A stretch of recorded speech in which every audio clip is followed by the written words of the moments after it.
Assalamualaikum Assalamualaikum warahmatullahi Mas. wabarakatuh. Waalaikumsalam Mas Dwi, apa kabar? Alhamdulillah sehat. Ini kok kenapa terang banget ya belakangnya ya? Kayak kepalaku jadi lampu ya.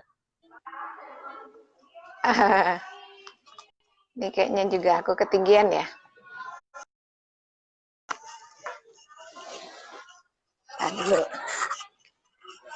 Kayaknya setting.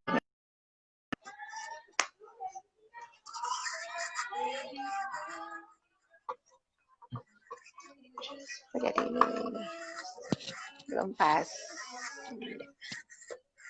Lagi di mana Mas Dwi? Di rumah, masih work from home. Is asik. Aku masih WFO. masih Ngomong-ngomong, di Matraman di kantor. mananya sih? Matraman itu patokannya mungkin ini kali ya. Gramedia. Oke, Gramedia. Gramedia, karena di situ di rumah nenekku di situ di belakangnya. Di mana? Di mana? Di apa? Gangnya tuh gang ini. Klinik apa? Klinik Paramita. Kalau Klinik dari arah Gramedia mau ke arah Senen, itu kan sebelum lampu merah sebelah kiri ada klinik Paramita tuh ya. Oh, ya, ya. Paramita. Itu masih wilayah kerja Nah, kita. itu disuruh. Rumah Itu nenek. masih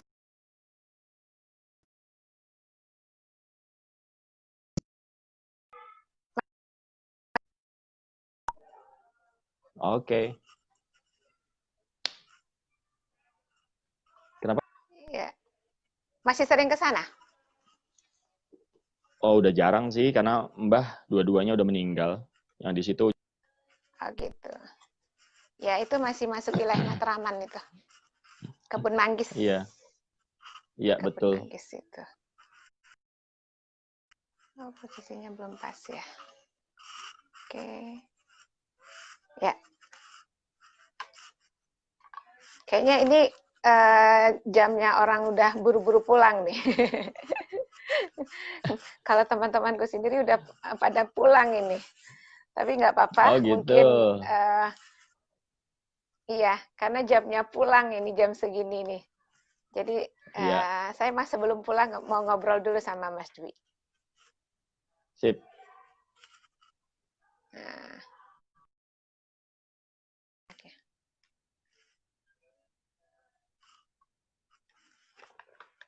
Aturan ininya jadi nggak enak ya. Ya, ini kali ya. Kita ngobrol-ngobrol ya, kita mulai aja ya. Assalamualaikum warahmatullahi wabarakatuh. Teman-teman, sekarang kita ngobrol santai aja ya Mas Dwi ya. Kita mau bicara dengan Mas Dwi. Mas Dwi Sasyarkisan. Aduh, aku susah nih baca namanya. Apa sih artinya itu? Artinya susah bacanya. The Great King. Oh, bahasa apa tuh Mas Dwi? Oh. Mas Dwi adalah seorang manajemen data konsultan ya. Seorang pakar dalam ini keahliannya Excel ya, terutama ya, pengelolaan data Excel ya. Dan bukan pakar sih, ceritanya hanya lebih dulu tahu aja. Bertahap. Udah mau pakar, ntar lagi pakar udahlah. Jadi yang pengen belajar gimana mengolah data itu Mas Di itu jagonya itu. Nah, ini kita mau bicara tentang rokok nih karena saya itu di Puskesmas, Mas Dwi ada layanan di Puskesmas Matraman itu. Dan mungkin bagi sebagian orang untuk berhenti merokok itu sulit kali ya. Sulit atau nggak mau ya? Kita lihat jawabannya nanti. Ya, tapi banyak juga yang berhasil deh. Salah satunya nih, Mas Dwi ini ternyata dia adalah seorang mantan juga. Mantan ahli hisab.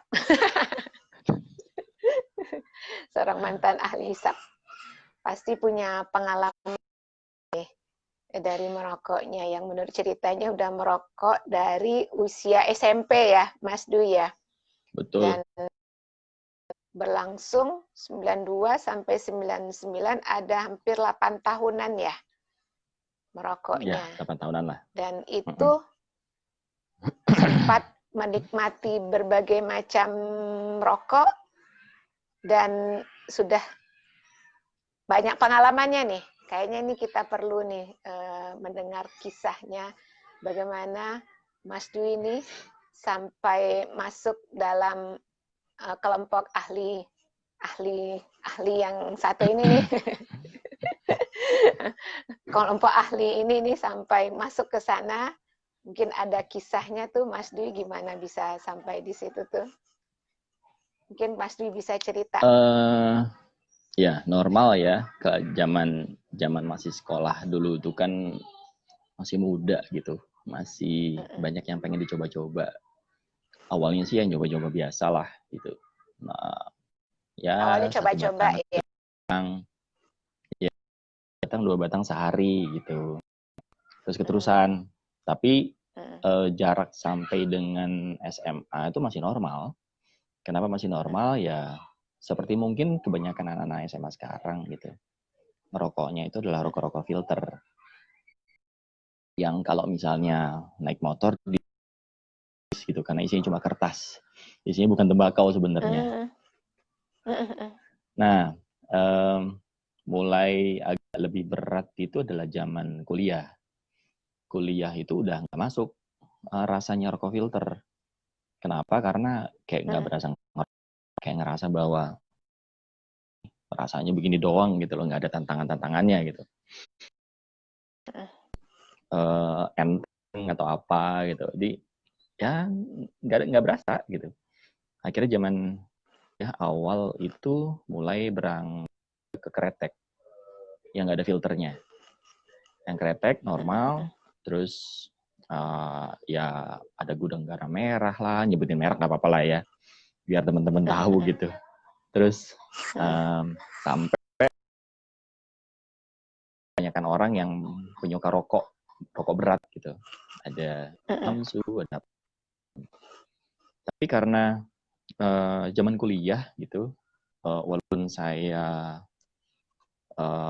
udah dapat duit dari kampus karena tempo hari jadi asisten di kampus, berasa kok jebol juga gitu loh. Karena yang namanya anak-anak kampus itu kita belinya cuma 1 bungkus, kita ngerokoknya cuma 3-4, sisanya dihabisin sama teman-teman. Walhasil bangkrut lah kalau keseringan kayak gitu kan. Karena udah biasa yang dapetnya ada rasa gitu ya. Kayak gudang garam kretek merah sama Jisamsu itu kan rasanya memang agak-agak berat gitu. Memang berasa kalau saya diisep. Ngerasa, aduh gimana ya caranya ya, gue masih mau ngerokok, tapi gue nggak mau dimintain sama teman-teman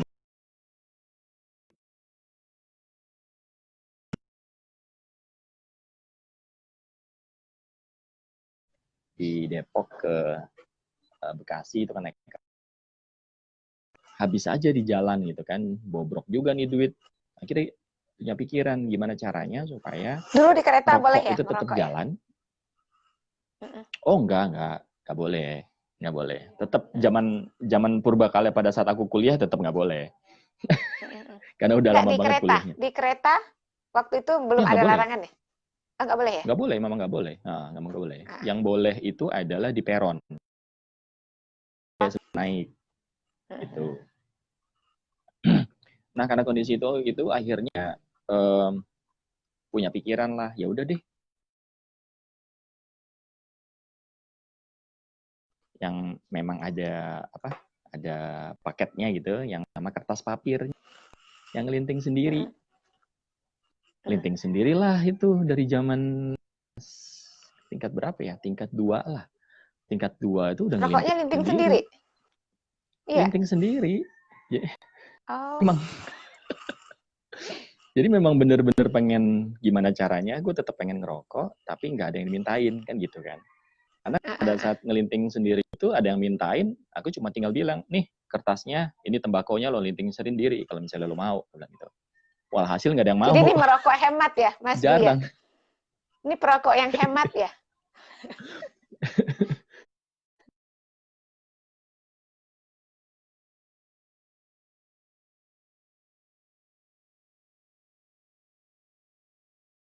Awet, bisa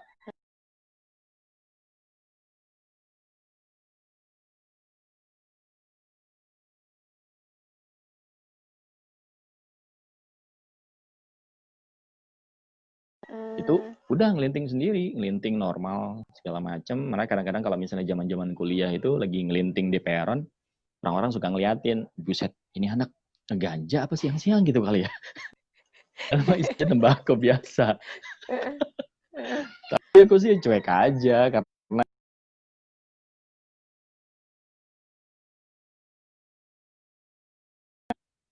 ngisep tapi duitnya tetap aman gitu, nggak jebol-jebol banget, ya udah ngelakuin itu. Dan sampai akhirnya lepas kuliah, ya ada satu masa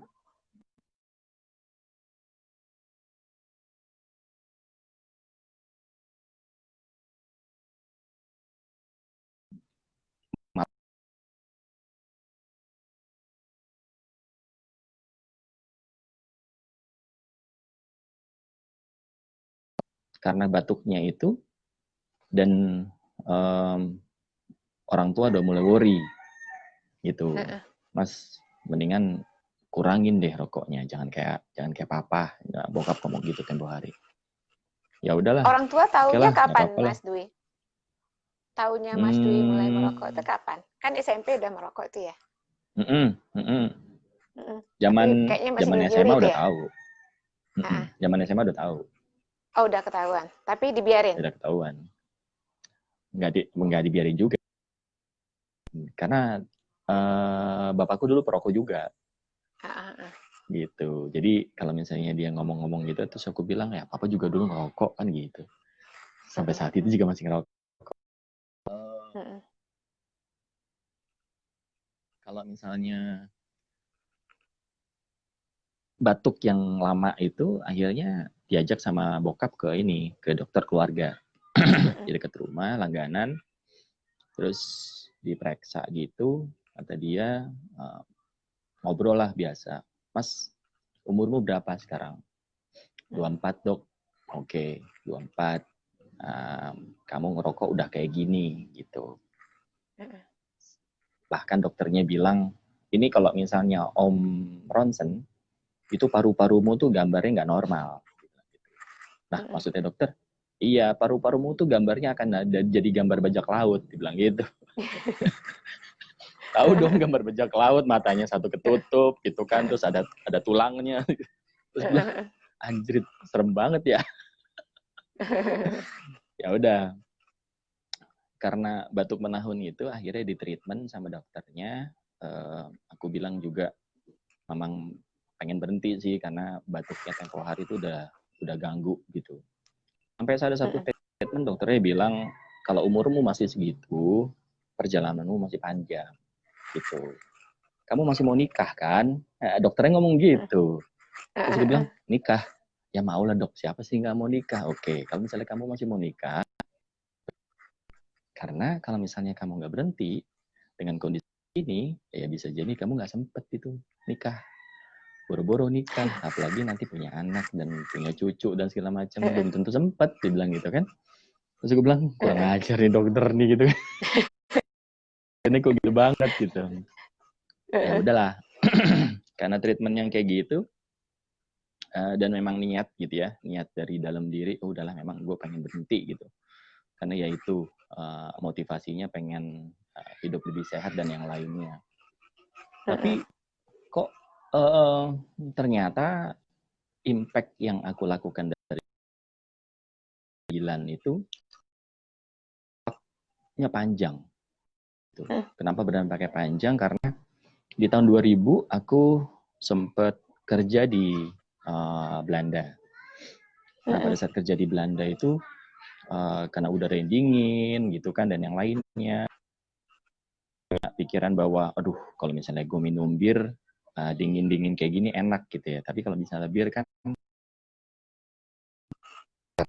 gitu kan, udah ketahuan haramnya. Tapi kalau misalnya masih ngerokok, kayaknya masih nggak terlalu. Dulu pikirannya sih kayak gitu tahun 2000. Akhirnya zaman di Belanda itu ngerokoknya malah lebih parah. Zaman kerja di Belanda setelah mutusin berhenti 99, terus tapi udah sempat tahun berhenti 2000 itu tadinya. awal berhenti Udah sempat berhenti. nggak rokok segala macam. Bahkan kalau misalnya ketemu temen bisa nolak, udah gua udah berhenti gitu. Tapi begitu kerja di Belanda, kondisinya memungkinkan untuk merokok lah. Tapi karena memang agak sulit mencari rokok kretek di sana, ini aku ambil yang paling berat sebenarnya. Apa itu? Jadi modelnya udah kayak mafioso gitulah gitu kan. Beli cerutu, digunting dulu, satu tuh bisa 2-3 atau 4 hari baru selesai kan, baru habis. Dan bisa kan kalau cerutu itu kan yang penting ditaruh di tempat supaya nggak kena angin, supaya rasanya tetap enak gitu. Rokok itulah, ngerokok cerutu.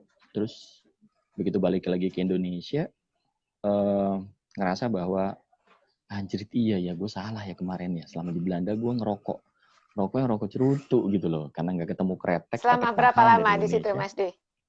Selama berapa lama di situ? Nggak lama sih, karena tempo hari itu cuma OJT doang, nggak nyampe setahun.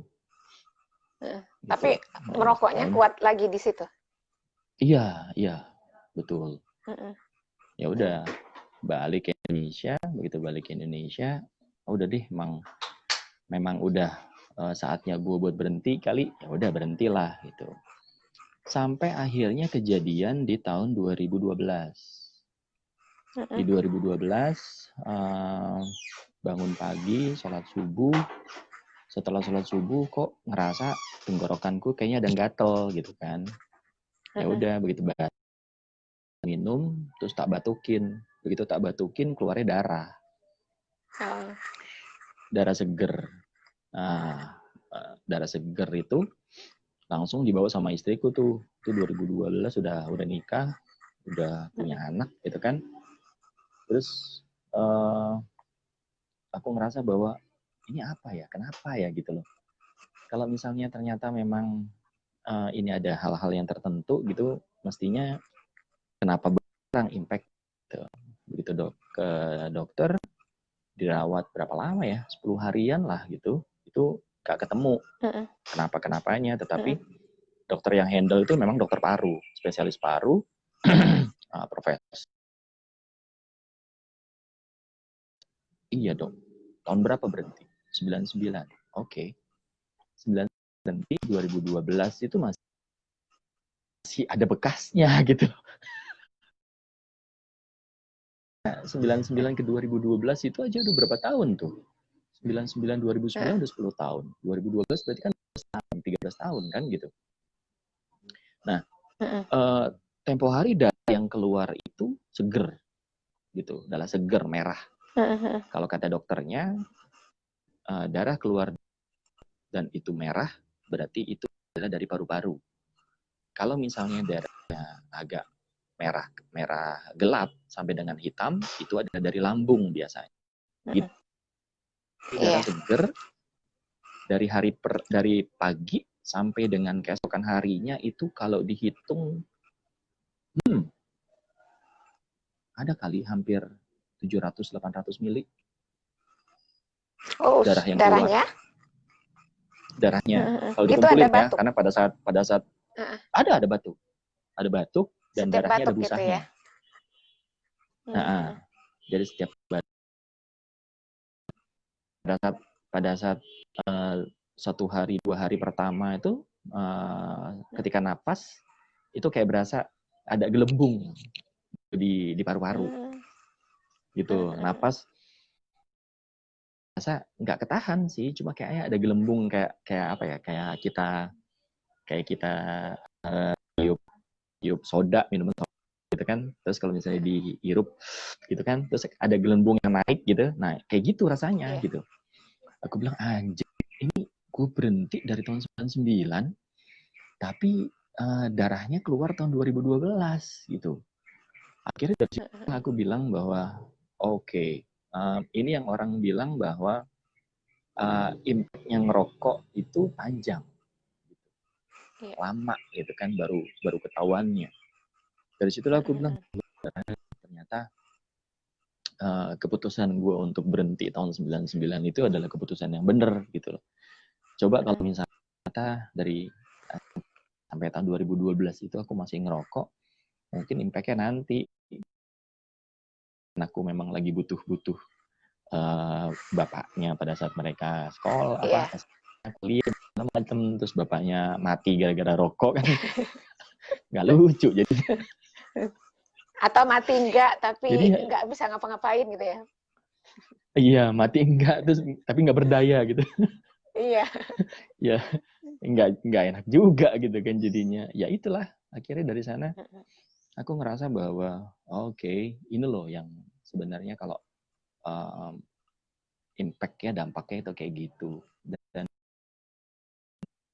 dekat gitu kan sama anak. Sekarang anakku kan juga ada anak laki, sama anak perempuanku juga tetap sama ada saudara-saudara yang lain. Aku juga bilang gitu, karena ada satu omkul almarhum itu juga kan dia perokok berat dan tempo hari ada cairan di paru-parunya gitu. Jadi entah itu stadium 2 ya, stadium 3 kanker paru, ada cairan dan beliau meninggal.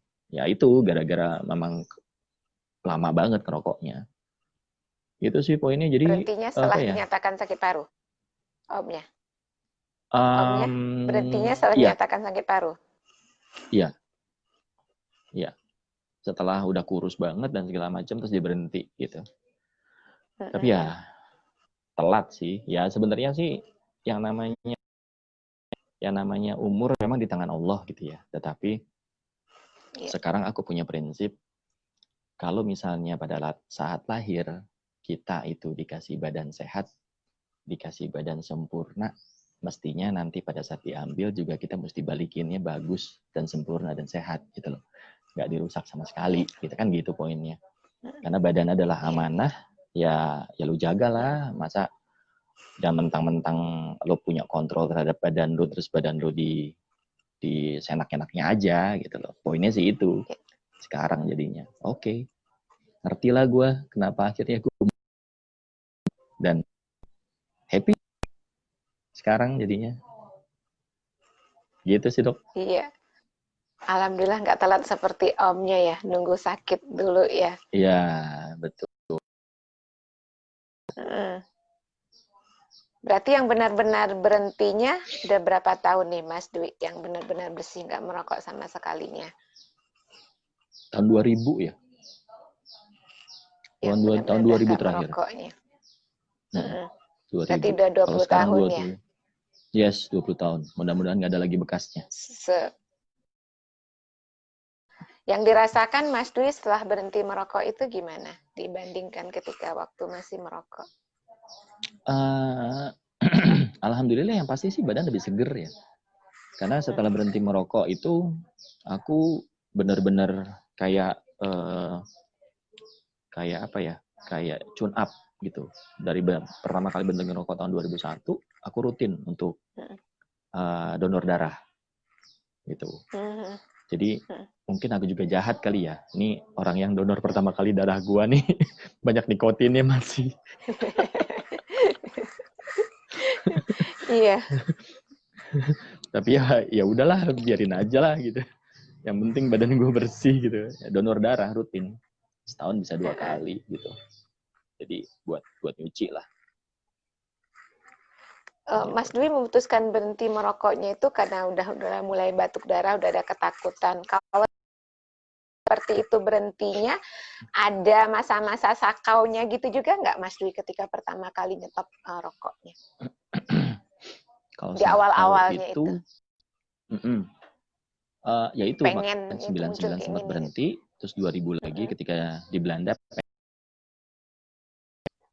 Mhm. Setelah itu ya ada sakau-sakaunya, tapi kalau karena ngelihat teman-teman sekitar gitu ya, kalau misalnya ngumpul dan yang lainnya ngelihat, rokok lo filter, rokok ini itu gitu, nggak selera gue. Nggak level ya. Jadi karena nggak level, nggak selera itu kita, udahlah, nggak usah lah. Karena kalau beli sendiri udah males, niat untuk udah nggak ada gitu. Juga nggak tergoda ngelihat yang teman-temannya merokok gitu? Nggak ada pengen nyoba lagi gitu? Sampai Atau sekarang sih pernah alhamdulillah enggak. Hmm. Enggak. Atau terpikiran Nah, apa Mas Dwi kalau ketika ngelihat orang merokok dekat Mas Dwi? kepikiran apa ya? Kepikiran adalah kalau misalnya lo mau mati, lo mati sendiri aja lah. Jangan ngajak-ngajak gua. Lo ngerokok, Ya ya kan kan, tapi kalau dia asapnya jangan masih, gede kan gitu. iya, dia masih merokok, terus kalau di dekat kita kan kita juga tetap berisiko gitu. Nah itu dia. Satu, entah itu resto, entah apa gitu ya. Bahkan kan sebenarnya sekarang di banyak tempat itu sudah dilarang untuk merokok kan gitu. Pernah tempo hari sempat Iya. berantem sama orang. Ada dibilangin di satu restoran, memang agak terbuka gitu, tapi di situ dibilangin bahwa nggak boleh ngerokok gitu. Nah, tapi pelayannya nggak berani negor. Karena pelayannya nggak berani negor, ya gue yang tegur lah gitu. Kalau misalnya di situ udah ada tulisannya. Kalau nggak ada tulisannya mungkin oke ya gitu loh. Karena ada tulisannya, Iya. terus aku bilang, Mas, ente beli rokok berapa? Gitu. Kalau misalnya mau ngerokok, ya dari tempat yang nggak ada tulisan ngerokoknya lah, dilarang merokok gitu. Terus dia bilang apa? Ya kenapa emang? Rokok-rokok gue. Wah, udah mau tak lemparin bangku itu. Karena apa ya? Ngelihat bahwa udah ada tulisannya gitu, tapi tetap ngeyel kan, kayak berasa pengen dibogem aja orang-orang kayak gitu kan. Ya udah, cuma tinggal bilang aja, oke, sekarang mendingan lo yang berhenti ngerokok atau mendingan gue yang keluar, gue nggak jadi mesen gitu. Sampai pelayannya bilang, oh, jangan pak, ya mas berhenti dulu mas rokoknya mas gitu. Kalau misalnya nggak ada, udah paling kejadian berantem di situ, asik juga sih sebenarnya.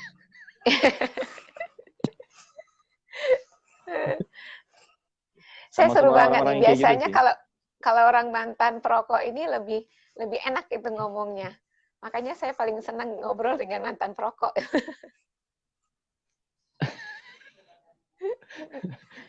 Otaknya masih agak-agak rusak sih gara-gara rokok sih. Enggak, kalau orangnya marah, dia bisa merasakan posisi seperti itu zaman sebelumnya ya. Iya, betul. Ya, siapapun sih sebenarnya. Apalagi kalau misalnya kayak kita lagi jalan di pedestrian gitu ya. Jalan di pedestrian Jakarta sekarang yang sudah bagus, terus ada orang sambil jalan sambil ngerokok, kan gitu kan. Yang kayak gitu tuh aku udah kesel aja gitu loh, maksudnya. Hoi, ini Tuhan kasih gua oksigen bagus-bagus, terus lo kotorin, mau lo apa gitu loh maksudnya. Kayak gitu kan. Lo misalnya mau ngerokok, ya lo diem dulu lah gitu kan. Lo tutupin muka lo pakai karung, ya kan. Tutupin muka lo pakai karung, lo ngerokok di situ, asap lo ke situ semua, itu udah gak usah keluar-keluar. Nah itu yang bener, nggak usah bikin rugi orang lain gitu loh. Itu sih. Pernah ada yang balas nggak Mas Dwi? Digituin? Beberapa kali ada yang balas, ada yang bilang bahwa emang kenapa rokok gue, emang rokok lo, tapi udara, oksigen segala macam Tuhan kasih ke gue itu bersih. Kalau misalnya lo kotorin kayak gitu, Reman lo zolim sama gue, lo mau berantem, ayo.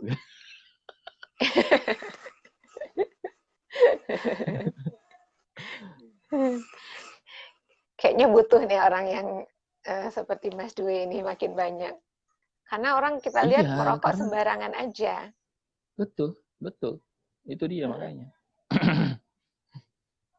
Sampai istriku aja berani gitu kalau misalnya kok istriku berani negur gitu loh. Karena dia ngelihat suaminya juga berani gitu kan. Ya udah. Kenapa enggak? Iya. Harus makin banyak yang peduli Gitu ya, sih. Mas Dwi ya. Yes, itu dia poinnya. Karena itu sih. Karena banyak gedung dan segala macam, nggak boleh ngerokok sembarangan lagi sekarang. Sudah ada ruangan tertentu, ketutup, asapnya cuma ke situ doang, nggak boleh kemana-mana gitu. Yeah. Jadi memang mesti banyak orang yang itu dia peduli dan mau untuk menegur gitu loh. Kita sendiri males negur, ya zolim juga sih gitu loh. Karena ngingetin orang terhadap kebaikan itu kan juga ibadah namanya. Iya. Yeah. Ini kayaknya kisah Mas Dwi ini belum banyak yang tahu nih ya. Saya juga mikir Mas Dwi itu nggak perokok. Kayaknya gitu. Apa karena sudah 20 tahun ya, mudah-mudahan itu emang dia setelah di atas 10, di atas 15 tahun baru kondisinya itu sama dengan orang yang tidak merokok. Kalau baru berhenti setahun, 2 tahun mah resikonya masih ini. Ya mungkin karena Mas Dwi udah 20 tahun berhenti, mudah-mudahan tuh resikonya udah sama dengan orang yang tidak merokok sama sekali gitu. Dan ini 20 nih tahun sudah berhenti kepedulian karena memang umurku sudah lebih.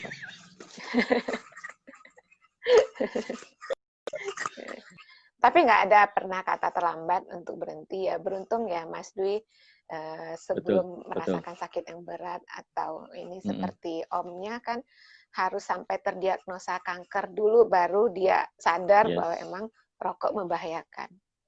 Yang susah kan itu ya Mas Dwi ya. Orang itu nggak yakin atau gimana ya sebelum merasakan dulu gitu. Iya.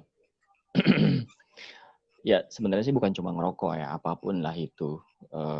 Aku sih poinnya adalah yaitu yang tadi aku bilang. Kalau Tuhan kasih badan pertama kali kita lahir itu sehat walafiat, tidak kurang satu apapun, mestinya nanti pada saat kita kembalikan, kita balikin lagi ke yang punya gitu kan, mestinya juga dalam kondisi yang sehat kan gitu. Prinsipnya itu aja. Sebagai bentuk tanggung jawab kita ya, menjaga amanah karena badan kita kan cuma titipan. Gitu. Iya. Kalau Mas Dwi sekarang ngelihat para perokok yang masih banyak merokok sembarangan itu gimana? Nomor satu sih sebenarnya kasihan. Ada nasihat atau apa? Iya.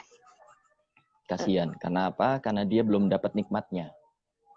Gitu. Karena orang yang kalau sudah dapat nikmatnya ngerokok ya berhenti. Karena udah ketemu. Berarti yang masih merokok itu karena udah belum ketemu, mendapat udah dapat nikmatnya ya? gitu. Iya, yang masih ngerokok itu karena belum dapat nikmatnya gitu loh. Karena orang sudah dapat nikmatnya, berhenti. Oh, oke, nikmatnya cuma gitu doang, udah selesai gitu kan gitu. Jadi kalau masih merokok dia masih mencari ya, belum menemukan. Yes, belum nemuin. Gitu. Makanya jangan pakai yang filter, pakai yang kretek. Udah yang kretek coba cerutu. Nah, itu benar-benar nikmat itu.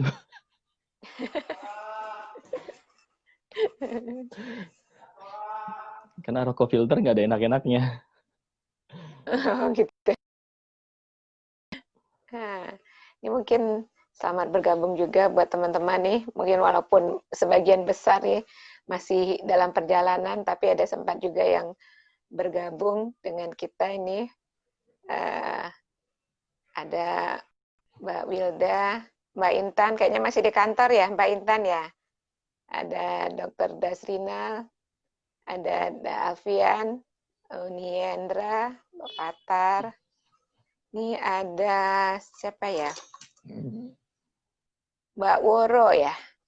Yang ada Mbak Aina. Mbak Woro, ini dia nih program yang bagus banget, Dok. Saya sedang membuat pemasaran sosial tentang bahaya merokok bagi usia 12-15 untuk anak-anak rentan rokok karena lingkungan dan keluarga merupakan perokok aktif. Wah, ini banyak banget nih Mas Dwi perokok muda yang karena juga bisa karena melihat contoh dari bapaknya yang perokok nih. Yes. Karena ada contoh di Betul. rumahnya nih. Betul. Betul. Paling kasihan itu adalah kalau misalnya ada terus bapaknya ngerokok, itu nggak punya otak itu.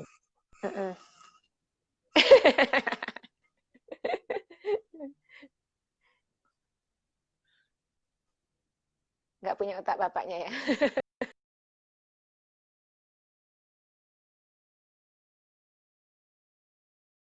Gendong aja, nah itu benar-benar nggak punya otak itu bapaknya.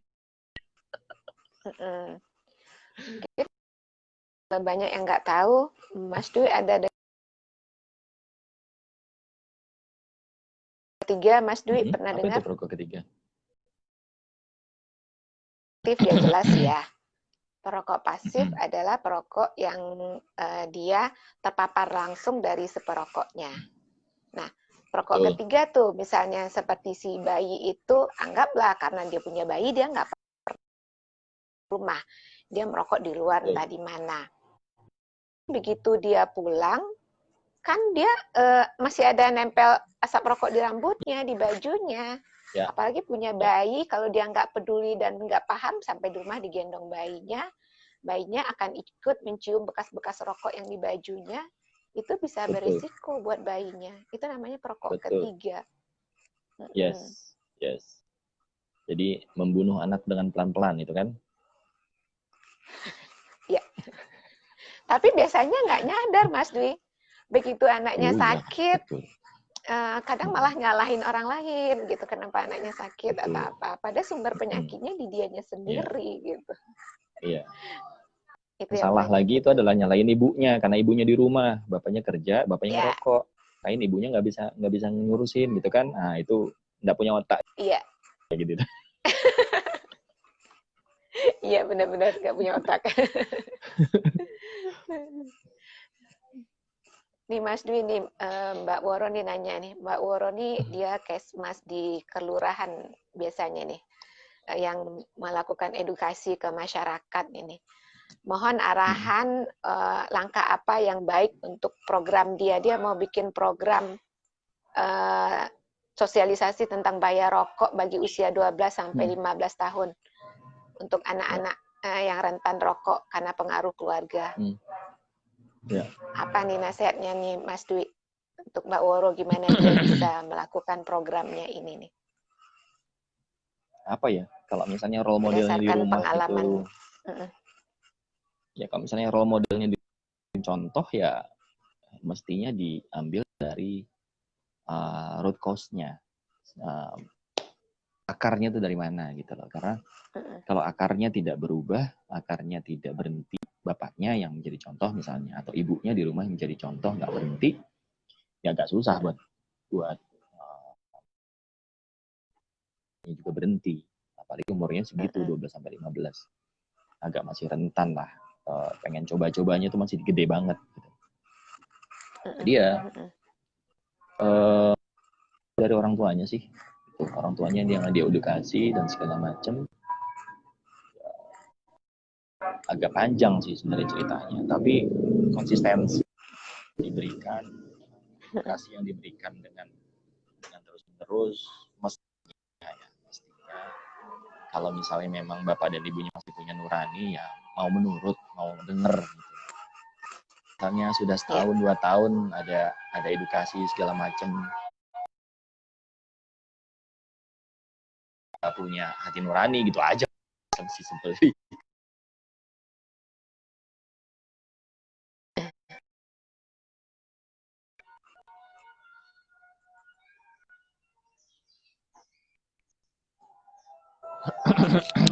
Agak keputus ya suara Mas Dwi ya.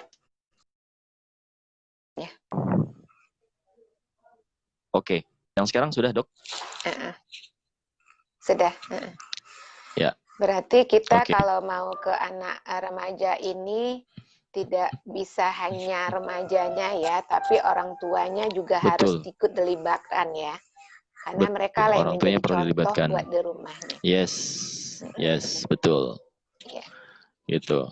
Apalagi sekarang ada paradigma orang kalau misalnya ngerokok elektrik itu masih aman, gundulmu aman, vape itu malah lebih kimia gitu loh dibandingkan nikotin yang asli kan gitu. Jadi Iya. ya itulah gaya-gayaan doang. Weh, ada wangi-wanginya, ada segala macem gitu kan. Aman dari mana? Cepat matilah Iya. kau gitu kan kalau misalnya kita lihat orang yang ngerokok vape itu.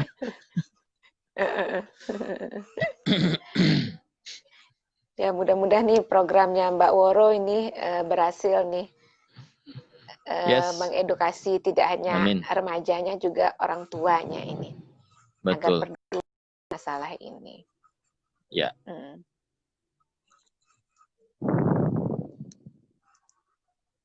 Mas Dwi sendiri ke Ada lagi dok? anak-anaknya gimana tentang masalah rokok ini? Bukan Standar aja pencegahan sih. ke anak-anaknya. Kan kadang juga tuh Normal dikasih pengaruh lingkungan. edukasi.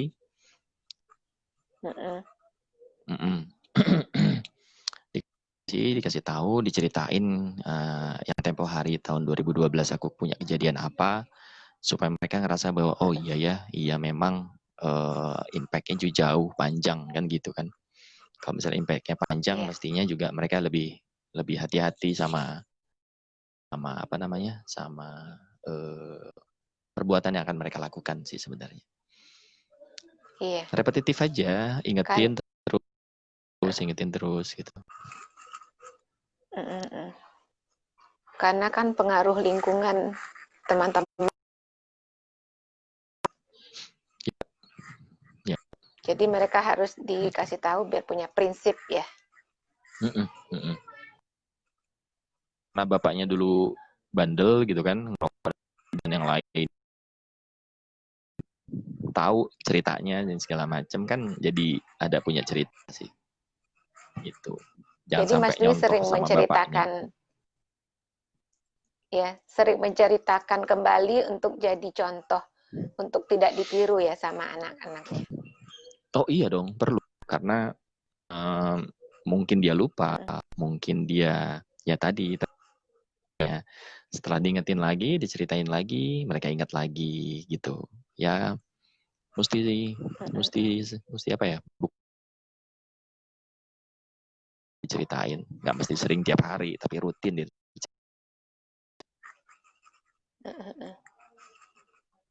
gitu. Jadi bisa jadi ini Mbak Dea ya, bapaknya aja pernah. Ini jangan sampai ngikut gitu ya. Betul.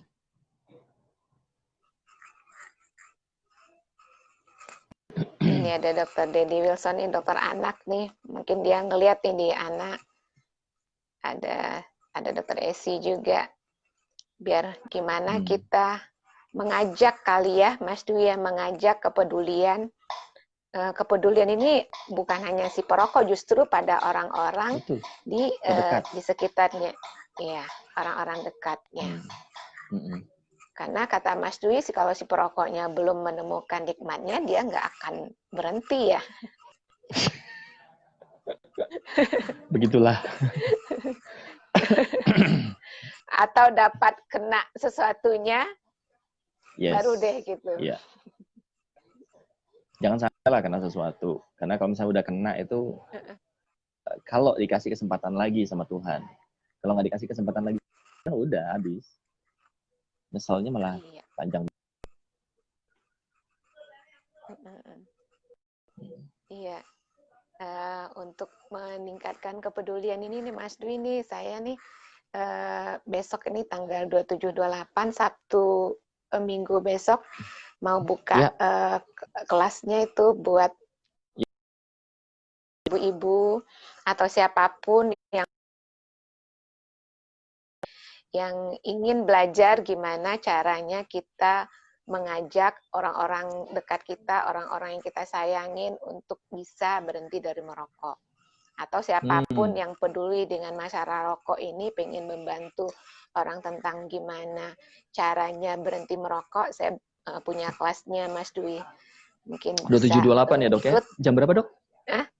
Jam 9 sampai jam 9 sampai jam 11. Jam 9 sampai jam 11 itu 2 hari ya? 2 hari ya, 2 sesi ya soalnya ya. Nah, dua 9 sesi sampai karena 11, 2 sesi. online capek juga kalau terus-terusan. Jadi 2 jam dulu istirahat, besoknya kita lanjutkan lagi. Oke. Ya, mungkin Ya kita tuh agak teman-teman, kalau kasihin. misalnya ada yang mau ikutan, itu yang baik gitu ya. Jadi saya bahwa kalau misalnya rokoknya ikut, agak nggak mungkin gitu loh kalau misalnya si perokok mau ikut training ginian gitu ya. Menurut Tapi saya Mas Dwi yakin sendiri nggak mungkin kan ya? Kalau nggak perokoknya, mungkin, nggak apalagi mungkin. yang belum menemukan nikmatnya ya. Iya, nggak mungkin sekali tuh. Karena ngapain? Karena mereka udah relektan duluan. Tapi kalau misalnya teman-teman ya, Mbak Mas semua, adik-adik, saya bilang adik-adik karena mungkin umurnya menjauh di bawah saya gitu ya. Mbak Mas semua, teman-teman gitu, yang peduli dengan keluarganya. Masih ada yang sebagai perokok aktif gitu ya. Desi ini akan membantu teman-teman memiliki cara, metode, spirit gitu ya. Bagaimana itu si para ahli hisab itu untuk bisa berhenti atau setidak-tidaknya berkurang lah 50% gitu. Akar mendingan duitnya dikumpulin buat di rumah gitu ya. Iya. Perokok nggak pernah ngitung ya Mas Dwi berapa uang yang dikeluarin ya? Kalau aku sempat ngitung dulu. Aku sempat ngitung. Oh ngitung Zaman ya? kuliah itu ya. Tapi ngitungnya setelah sekian tahun gitu. Ngitungnya sekian tahun. Jadi kalau misalnya tempo hari berapa? Isu aja udah 16 ribuan kayaknya itu satu itu. Kalau 16 ribu habisnya 3 hari atau 2 hari, berarti 16 ribu dikali 15 kalau sebulan. Lumayan. Ya kan? Terus bertahun-tahun. Ya lumayan banget. Tapi yang saya lihat Kita buat sebagian DP besar umroh itu lah. nggak pernah ngitung. Jarang yang ngitung Mas Dwi. Walaupun disuruh ngitung pun, ya mereka ngitung. Tetapi setelah itu, ya so what? Duit gue. Oh iya sih. Ya Iya. Oke, gitu udah susah sih. Tapi walaupun merokok itu hak mereka, kita kan juga punya hak untuk punya udara yang bersih tanpa asap rokok. Halo. Ya. Jadi kita juga nuntut hak kita untuk dapat udara yang bersih tanpa asap rokok mereka gitu.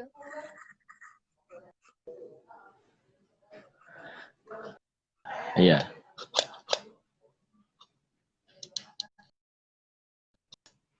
Jadi mungkin kalaupun harus merokok di tempatnya kali ya, jangan sembarangan. Yeah. Sebenarnya ada kawasan-kawasan yang ya.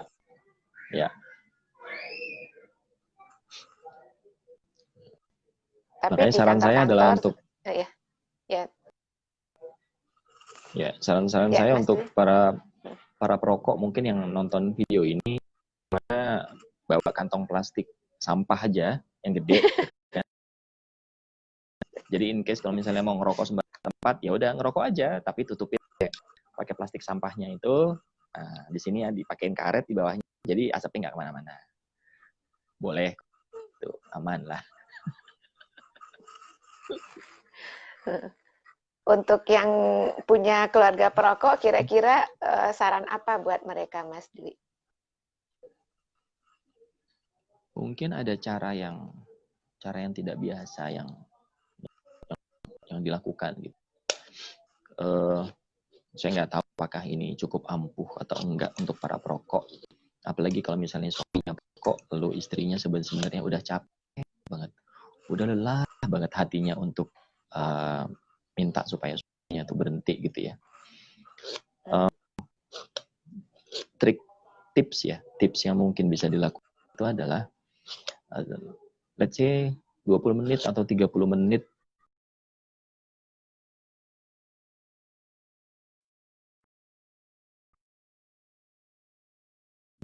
gelombang beta kalau nggak salah.